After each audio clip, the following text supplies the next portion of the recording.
hapon po sa ating lahat. Nandito po tayo ngayon sa bukid ng Kabuluan. Kabuluan is? Hindi, ito yung ano. Lalagay. Nandito po tayo sa bukid ng Kabuluan. At nasasaksihan po natin sa ngayon ang mga pugot. Ang mga pugot na ang mga ita na nanguha ng mga bisukol. Dahil wala po silang maulam sapagkat sila po ay biktima ng bagyong Sento. Ayan mga kaibigan, nangunguha sila ngayon. Kuhol. Ayan po, ang saya-saya nila dahil madami silang nakuhang mga kuhol. Mamayang hapon mag-iinuman sila gagawin nilang pulutan. Gagawin po nilang pulutan ang mga nakuha nila mamayang hapon. Pwede na din po pulutan nila bukas ng ng gabi para sa New Year's Eve. Medianoche. Piling po nila nasa karayan lang sila at naglalaro, nagtatampisaw sa tubig. Sabay Sa batis. Sa batis. Hindi kami bangir na. Ala, sa kabila naman. Alo!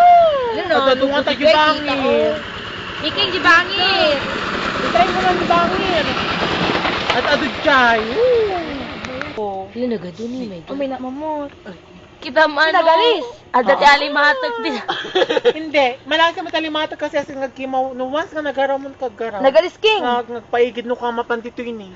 Nakakuha lang talaga mga nagalis. Iking tababam. Diretso. On. Tabatog mo. Nagado! Ang kambits. Stikan na. Lang ka na, B. Stikan Hindi kita runongan yun eh. Kanumot! Okay lang ata. Tapos ang natulog ka. Saksihan yung mga nangunguha ng ulam. Oy, nagpadawa ng supot kanyam ko.